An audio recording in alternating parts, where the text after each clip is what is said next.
Welcome back guys. हमारा चल रहा था एंटरप्राइजेज ऑब्जेक्टिव्स एंड कंस्ट्रेंट्स। उसमें हमने 5 तरह के ऑब्जेक्टिव्स देखे थे: organic objective, economic objective, social objectives, human objectives, national objectives. तो ये लास्ट के 2 ऑब्जेक्टिव्स हमारे बचे थे, human objectives and national objectives.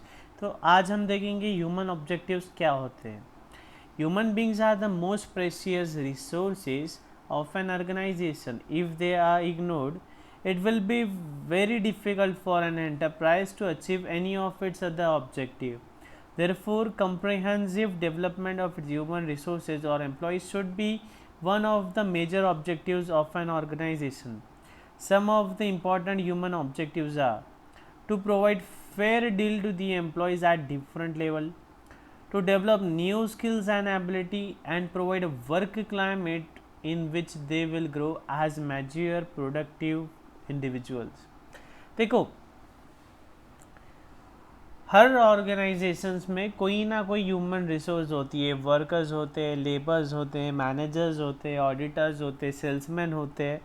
तो हमारी सबसे प्रेशियस एसेट कौन सी है? Human resources. हमारी सबसे प्रेशियस रिसोर्सेज कौन से है? Human resources. Human beings most important asset है हमारे फर्म की, हमारे कंपनी के। इनफैक्ट अगर ह्यूमन बींग ही नहीं रहेंगे, अगर हमारे पास प्रॉपर स्टाफ नहीं रहेगा तो बाकी के रिसोर्सेज यूजलेस है। तो सबसे पहले हमें ह्यूमन ऑब्जेक्टिव्स अचीव करना होगा। हमारे फर्म के जो ह्यूमन बींग्स है उन्हें हमें सेटिस्फाई करना होगा। वो कैसे करेंगे? हम उन्हें प्रॉपर वर्क क्लाइमेट देंगे। प्रॉपर वर्क क्लाइमेट मतलब healthy environment, proper work climate. Diwali celebrate करेंगे, दशहरा सेलिब्रेट करेंगे, क्रिसमस सेलिब्रेट करेंगे, टाइम टू टाइम पिकनिक्स होगी, है ना। तो प्रॉपर वर्क क्लाइमेट, उन्हें प्रॉपर इंफ्रा देंगे, कैंटीन्स प्रोवाइड करेंगे, सारी चीज़ें देना पड़ेगा। To provide fair deals to employees at different levels, हर लेवल के एम्प्लॉयज़ को सेटिस्फाई करना होगा। न्यू स्किल्स एंड एबिलिटीज़, उन्हें टाइम टू टाइम ट्रेनिंग देनी होगी, है ना। उन्हें टाइम टू टाइम हमें ट्रेनिंग देना होगा। To provide the employees an opportunity to participate in decision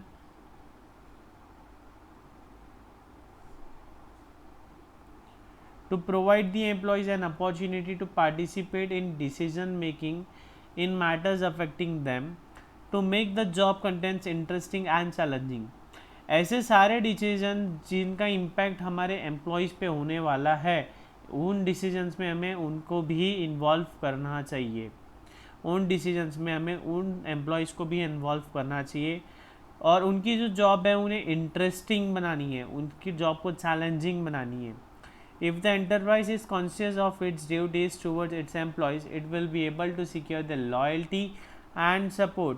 अगर जो बिजनेसमैन है, जो एंटरप्राइज है, वो एम्प्लॉयज़ के बारे में सोचता है तो उसके एम्प्लॉयज़ लॉयल होंगे, ईमानदार होंगे और सपोर्टिव होंगे। Okay, now last the national objectives. National objectives क्या है? An enterprise should endeavour for fulfilment of national needs and aspirations and work towards implementation of national plans and policies। Some of the national objectives are: to remove inequality of opportunities and provide fair opportunities to all work and to progress। हमें क्या करना है? Inequality remove करना है और हर किसी को हमें अपॉर्चुनिटी देना है, हर किसी व्यक्ति को हमें अपॉर्चुनिटी देना है। To produce according to the national priorities. अगर आज की डेट में नेशनल प्रायोरिटी क्या है? हमें मास्क की ज़रूरत है, हमें सैनिटाइज़र की ज़रूरत है, तो हम मास्क का प्रोडक्शन बढ़ाएंगे, सैनिटाइजर्स का प्रोडक्शन बढ़ाएंगे, पीपीई किट्स का प्रोडक्शन बढ़ाएंगे, है ना। To help the country become self reliant and avoid dependence on other nation. हमें बिजनेसमैन को, एंटरप्रेन्योर्स को हमारी कंट्री को सेल्फ रिलायंट बनाना है ना। To train young man as apprentices and thus contribute in skill formation for economic growth and development. जो young generation है, जो यंग ब्लड है, उन्हें हमें ट्रेनिंग देना है, उन्हें इंटर्नशिप में, आर्टिकलशिप में, अप्रेंटिस में सिखाना है ताकि उनके अंदर स्किल डेवलप हो जाए, जिसके वजह से हमारा इकोनॉमी ग्रो होगा और डेवलप होगा। ठीक है, सिंपल है।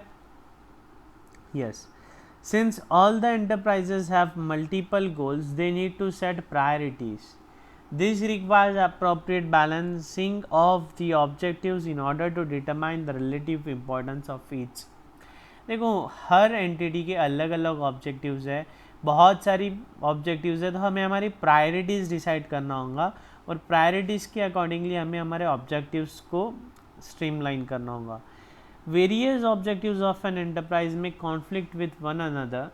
The profit maximization objective may not be wholly consistent with the marketing objective of increasing its market share, which may involve improvement in quality, slashing down of product prices, improved customer services. Similarly, its social responsibility objective may run into conflict with the introduction of technological changes, which may cause environmental pollution. In such situation, the managers has to strike a balance between two so that both can be achieved with reasonable success. See guys, we have many objectives, human objective, social objective, national objectives, है ना। So it might happen कि एक objective को fulfil करते समय दूसरा objective contradict कर रहा है। जैसे कि अगर टेक्नोलॉजिकली हमने एडवांस टेक्नोलॉजी फॉलो की तो उसके कुछ साइड इफ़ेक्ट भी हो सकते हैं, एनवायरमेंटल पोल्यूशन भी हो सकता है। तो हमें क्या करना होगा, दोनों को बैलेंस करके चलना होगा, हमारे सारे ऑब्जेक्टिव्स को बैलेंस वे में मैनेज करना होगा। In the above paragraphs, we have discussed the different objectives of an enterprise.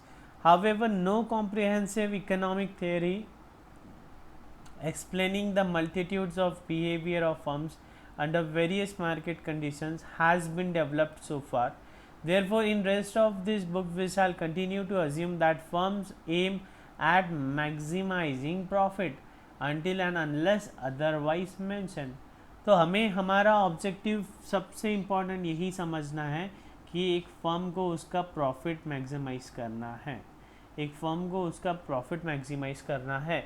जो अभी हम प्रोडक्शन का थ्योरी देखेंगे, कॉस्ट का थ्योरी देखेंगे, उसमें we will be focused, we will be more inclined towards maximising our profit. हमें हमारा प्रॉफिट बढ़ाने की तरफ ज़्यादा ध्यान रहेगा अभी। Okay, In the pursuit of these objectives, an enterprise's actions may be constrained by many factors.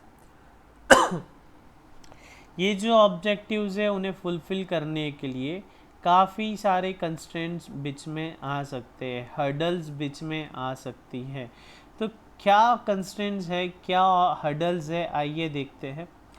Lack of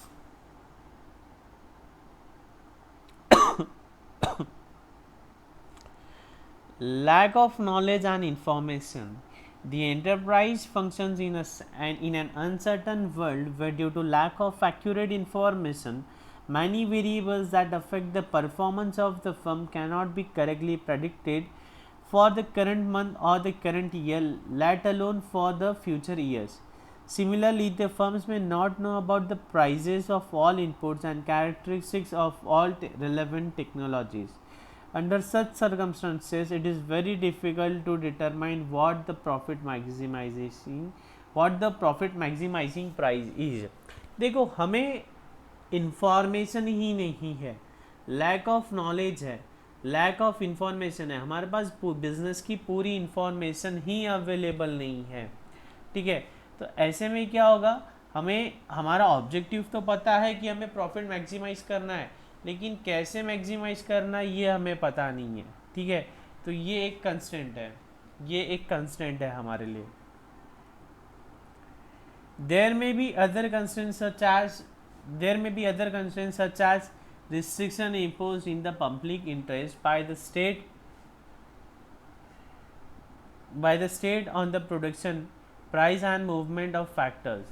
In practice, there are several hindrances for free mobility of labor and capital. For example, trade unions may place several restrictions on the mobility of labor, or specialized training may be required to enable workers to change occupation. This contingencies में make attainment of maximum profit a difficult task. देखो क्या होता है, कई बार कोई constraints आ जाते हैं। कैसे कंस्ट्रेंट्स? जैसे कि कुछ रिस्ट्रिक्शंस है या पब्लिक इंटरेस्ट में कुछ रिस्ट्रिक्शंस लगा रखे हैं, जैसे कि free mobility of labour. Labour easily available नहीं होता है, जैसे कि लेबर होता है यूपी बिहार का, हमारे महाराष्ट्र का जो लेबर है उसे 50 फीट हाई राइज बिल्डिंग पे काम करना नहीं जमता है। लेकिन ये काम कौन लोग कर सकते हैं? ये काम यूपी बिहार के लेबर कर सकते हैं। लेकिन यूपी बिहार का लेबर महाराष्ट्र में आता है तो कौन? राज ठाकरे मारता है उसे, उद्धव ठाकरे मारता है उसे। तो ये क्या एक रिस्ट्रिक्शन हो गया, ये एक रिस्ट्रिक्शन हो गया। अब लॉकडाउन के बाद सारे यूपी बिहारी लेबर वापस यूपी में चले गए। अब यूपी गवर्नमेंट में योगी आदित्यनाथ ने क्या किया? योगी आदित्यनाथ ने उन सब का डेटा लिया जो भी मुंबई से या जो भी यूपी के बाहर से आए हैं। अब वो खुद ही कोशिश कर रहे हैं कि उनका जो यूपी का लेबर है उन्हें बाहर जाने का ज़रूरत ना पड़े, वो यूपी में ही उनके लिए यूपी में ही उनके लिए एम्प्लॉयमेंट जनरेट करने वाले हैं। तो इसके वजह से क्या हो गया? लेबर का मोबिलिटी कम हो गया, लेबर का मोबिलिटी कम हो गया।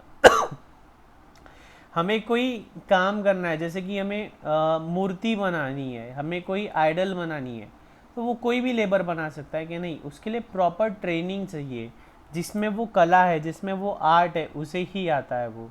तो ये भी एक प्रॉब्लम है कि जो लेबर है उनमें उतना स्पेशलाइज ट्रेनिंग भी होनी चाहिए। There may be infrastructural inadequacies and consequent supply chain bottlenecks resulting in shortages and unanticipated emergencies.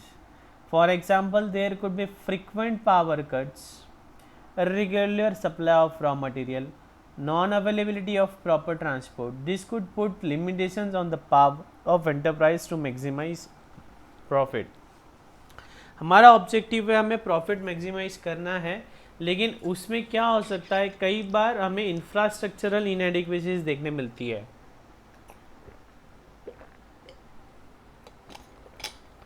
जैसे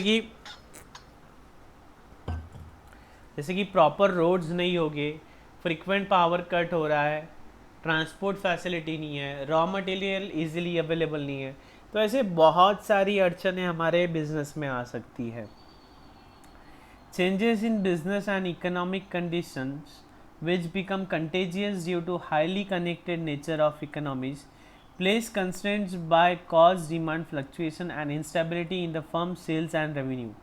Besides external factors such as sudden change in the government policies with regards to location, prices, taxes, production, etc., or natural calamities like fire, flood may place additional burdens on the business firms and defeat their plans, है ना। कई बार क्या होता है, government की policies change हो जाती है, उसके वजह से भी हमारे जो प्लान्स है प्रॉफिट मैक्सिमाइजेशन के वो फुलफिल नहीं हो पाते। जैसे कि Tata was about to set up that Nano plant in West Bengal, Gujarat. The manufacturing plant of Nano car was planned to be in West Bengal, and everything was finalized. Tata Motors had purchased land, all work was completed, but then suddenly West Bengal government passed some rules regulations which were against the Tata Nano plant. So ultimately, eventually Nano plant has to be shifted from West Bengal to Gujarat, due to which Tata company suffered heavy losses. So क्या हो सकता है, government की policies taxes के वजह से भी हम हमारे प्लान फुलफिल नहीं कर पा सकते हैं। Due to natural calamities, fire हो रहा है, फ्लड हो रहा है, due to such natural calamities also हमारा बिजनेस इंटरप्ट होता है, और हम हमारे जो भी टारगेट्स है we won't be able to achieve those targets within the time limits. Events such as inflation, rising interest rates, unfavorable exchange rate fluctuations, cause increased raw material, capital and labor cost, and it affects the budgets and financial plans of the firm. Significant constraints are also imposed by the inability of firms to find skilled workforce at competitive wages, as well as due to recurring need for personal training. Is it clear? Simple है.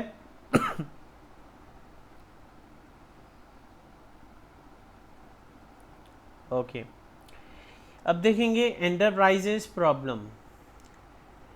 Businessman को business में क्या problems है.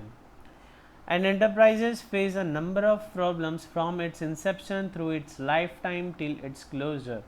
We shall try to get a few insights about them from the following discussion. Business start करने से लेके end करने तक के continuously businessman has to face some or the other problems. Now let's check out some of those problems. Problems relating to objectives. As mentioned earlier, an enterprise functions in the economic, social, political and cultural environment. Therefore, it has to set its objective in relation to its environment. The problem is that these objectives are multifarious and very often conflict with one another. For example, the objective of maximizing profit is in conflict with the objective of increasing the market share, which generally involves improving the quality, slashing the prices, etc. Thus, the enterprise faces the problem of not only choosing its objective but also striking a balance among them. सबसे पहला problem तो भैया हमें ये है कि हम हमारे ऑब्जेक्टिव्स को ही फुलफिल कैसे करें. एक ऑब्जेक्टिव दूसरे ऑब्जेक्टिव को कॉन्ट्राडिक्ट कर रहा है. One objective is contradicting the other objective. So the biggest problems, the biggest challenge is how to balance among them. The biggest enterprises problem is how to balance the objectives, how to maintain a balance between various objectives, because each objectives are contradicting other objective in some way or the other. Is it okay bachcha? Yes. Problems relating to location and size of the plant. And enterprise has to decide about the location of its plant.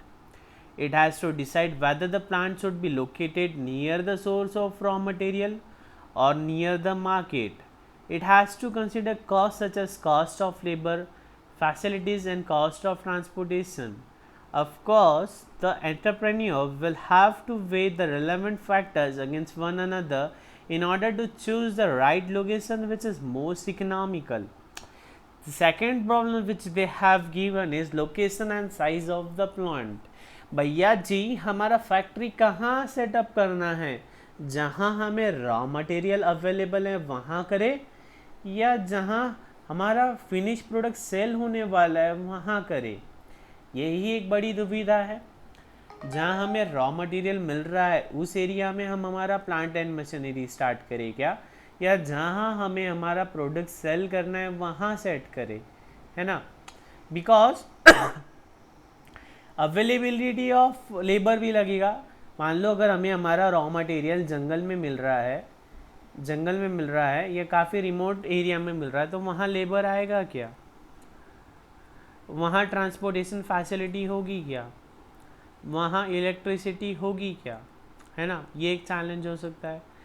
Similarly अगर हम finish good जहाँ हमारा and consumer है वहाँ set करते हैं, मान लीजिए हम प्लास्टिक बॉटल्स मैन्युफैक्चर करते हैं, तो क्या हम सिटी में हम क्या राजकमल स्क्वायर पे हमारा फैक्ट्री स्टार्ट करेंगे क्या, नहीं. पोल्यूशन होगा, अलाउड नहीं है.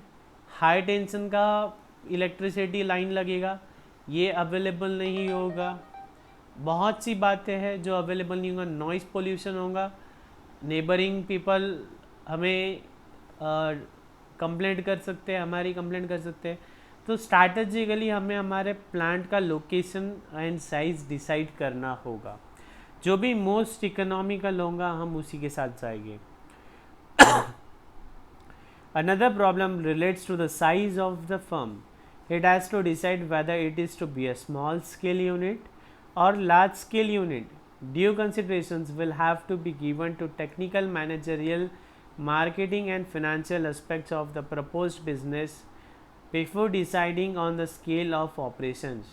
It does without saying that the management must make a realistic evaluation of its strength and limitations while choosing a particular size for a unit.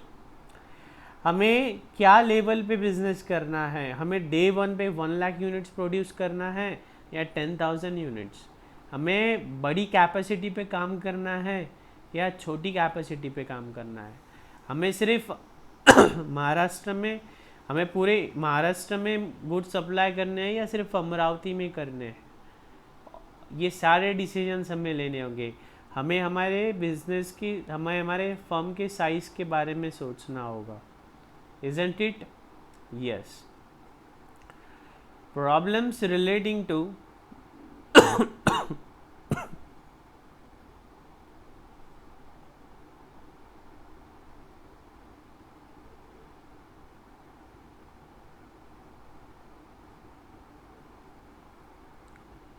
selecting and organizing physical facilities.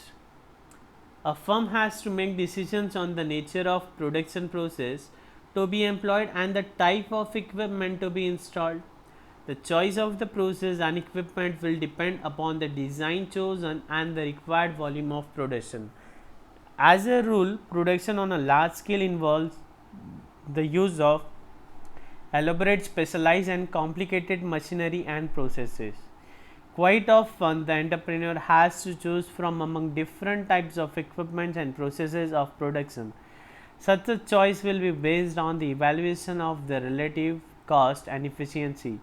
Having determined the equipment to be used and the processes to be employed, the entrepreneur will prepare a layout illustrating the arrangement of equipments and buildings and the allocation of for each activity. देखो, another challenge before the entrepreneur is how to produce which technology to be used. हमें किस तरह की technology follow करनी है, हमें labour intensive technology follow करनी है या प्लांट एंड मशीन्स के ज़रिए हमें प्रोडक्शन करना है, हमें किस लेवल पे प्रोडक्शन करना है, किस तरह की मशीनरी को लगाना है, हमारे फैक्ट्री का लेआउट कैसा होना चाहिए, है ना. ये सारी बातें हमें सोचनी होंगी और ये किसी एक प्रॉब्लम से कम नहीं है, ये कोई प्रॉब्लम से कम नहीं है. प्रॉब्लम्स रिलेटिंग टू फाइनेंस, सबसे बड़ा प्रॉब्लम, पैसा कहाँ से लाएंगे जनाब. हमें बिजनेस करना है लेकिन बिजनेस करने के लिए क्या लगेगा, पैसा. पैसा छन पैसा लाएगी कहाँ से, कितना पैसा लाना है, कहाँ से लाना है, कौन से फॉर्म में लाना है. Determination of the amount of funds required for the enterprise with reference to the physical plan already prepared. Assessment of demand and cost of each product. Estimation of profit on investment and comparison with the profits of comparable existing concerns to find out whether the proposed investment will be profitable enough. Determining capital structure and appropriate time for financing the enterprise. पैसा कितना लाना है, कहाँ से लाना है, return कितना मिलेगा, मतलब पैसा हमने बिजनेस में इन्वेस्ट किया है तो उस पर प्रॉफिट कितना होगा, या एग्जिस्टिंग जो बिजनेस है उसमें कितना प्रॉफिट हो रहा है, या एग्जिस्टिंग कोई बिजनेसमैन है जो उसी बिजनेस में उसे कितना प्रॉफिट हो रहा है, हमारा कैपिटल स्ट्रक्चर कैसा होना चाहिए, कितना इक्विटी होना चाहिए, कितना डेट होना चाहिए, है ना. ये सारी बातें एक प्रॉब्लम से कम नहीं है. ये कैपिटल स्ट्रक्चर आपको इंटर लेवल पे एफएम सब्जेक्ट में देखने को मिलेंगे, काफ़ी इंटरेस्टिंग टॉपिक है वो. Okay. Problems relating to organisation structure. An enterprise also faces problems relating to the organizational structure. It has to divide the total work of the enterprise into major specialized functions and then constitute proper departments for each of its specialized functions. Not only these, the functions of all the positions and levels would have to be clearly laid down and the interrelationship should properly defined. In the absence of clearly defined roles and relationships, the enterprise may not be able to function efficiently. ठीक है, simple था ये, आपको read करना है, इसमें कोई problem आता है तो पूछना है. Problems relating to marketing. Proper marketing of its products.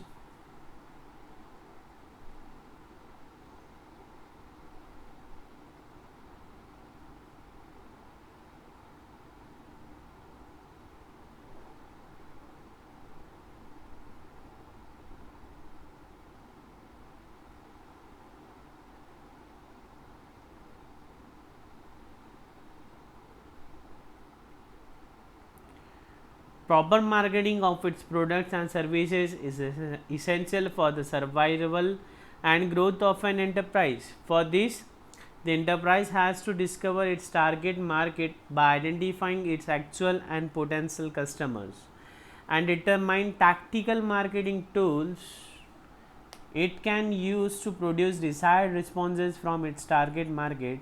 After identifying the market,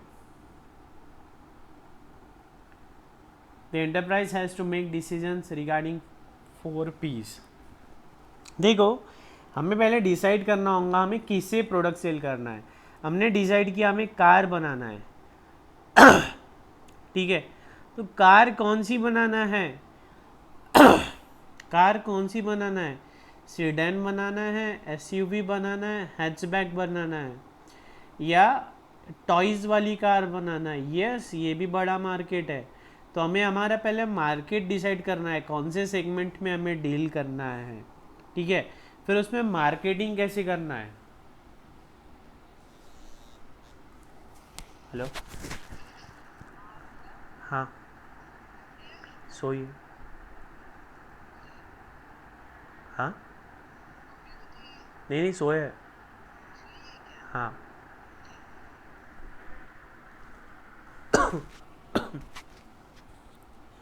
products, variety, quality, design, features, brand name, packaging, associated services, utility.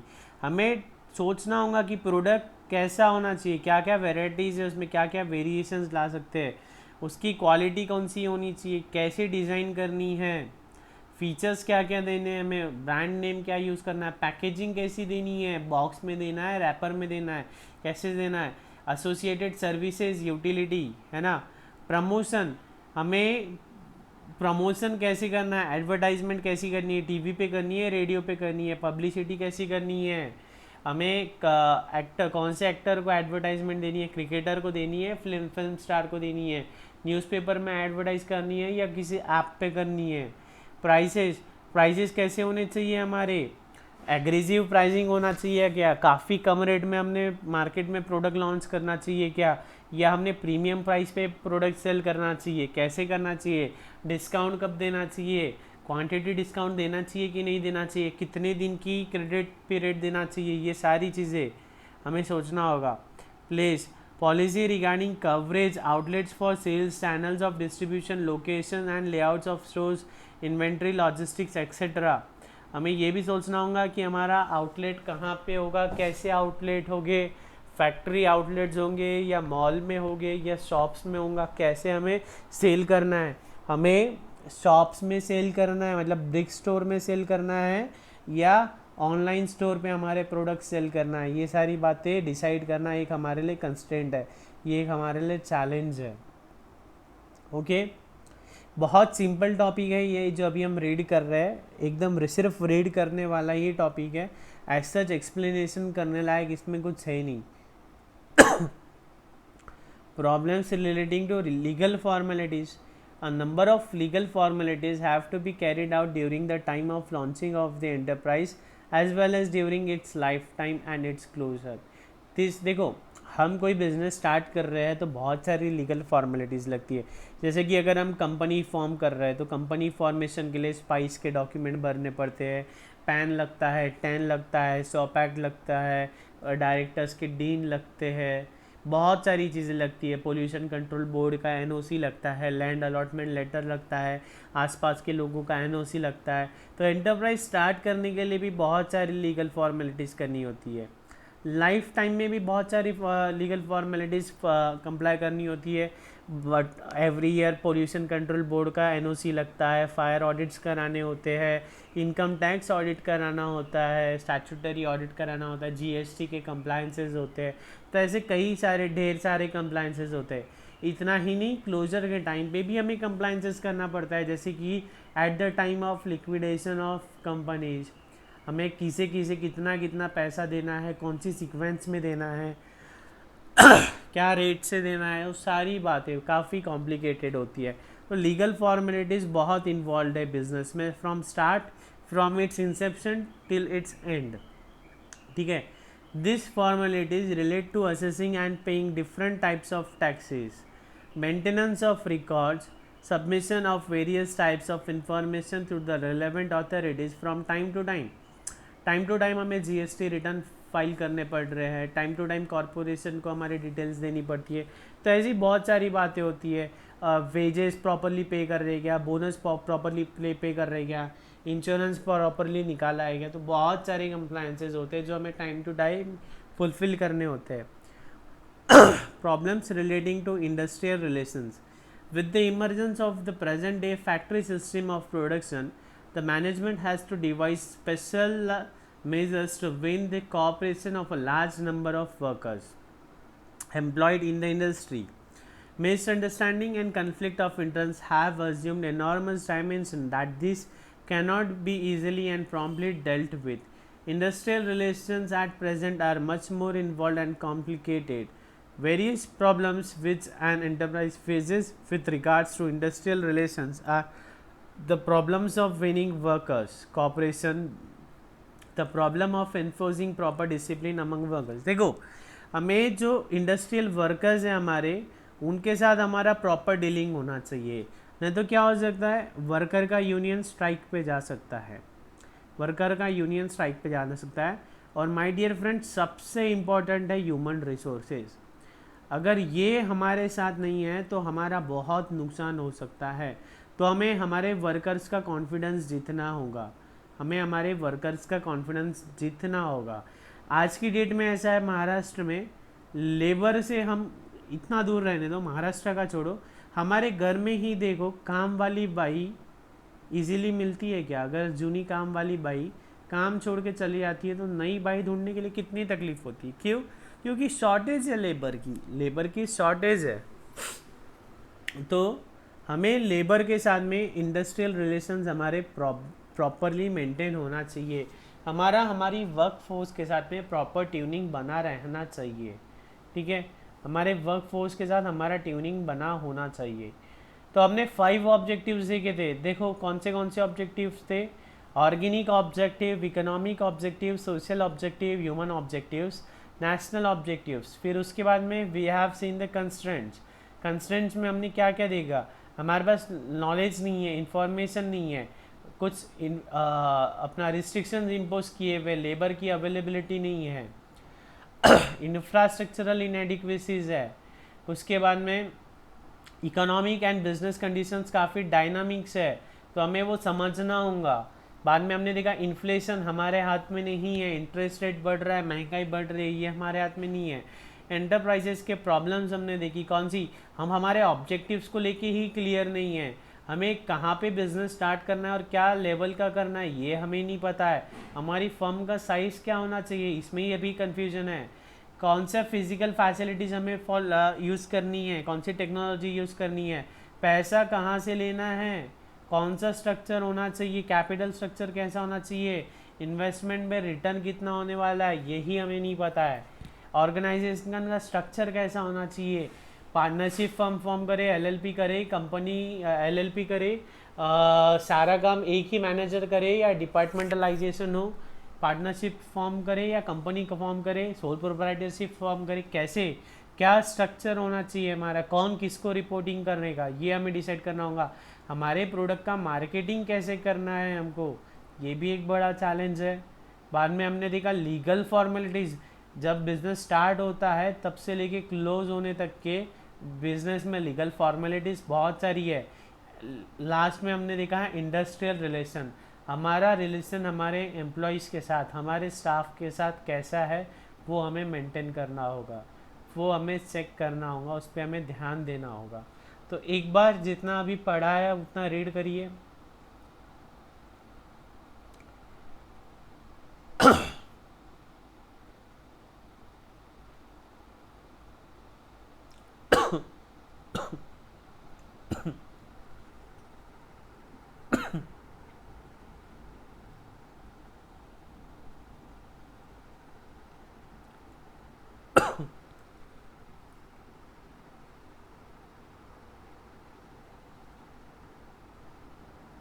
एक बार रीड करना है पूरा,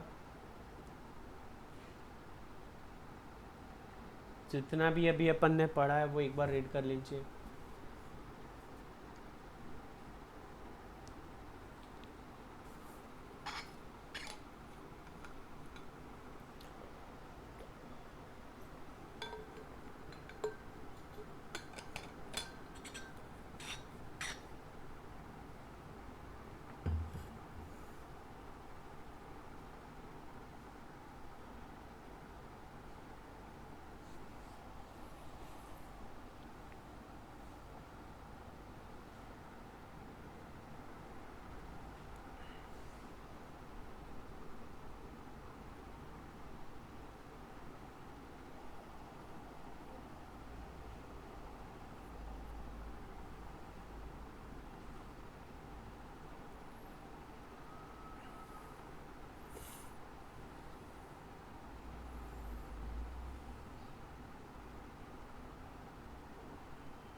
ठीक है, ओके।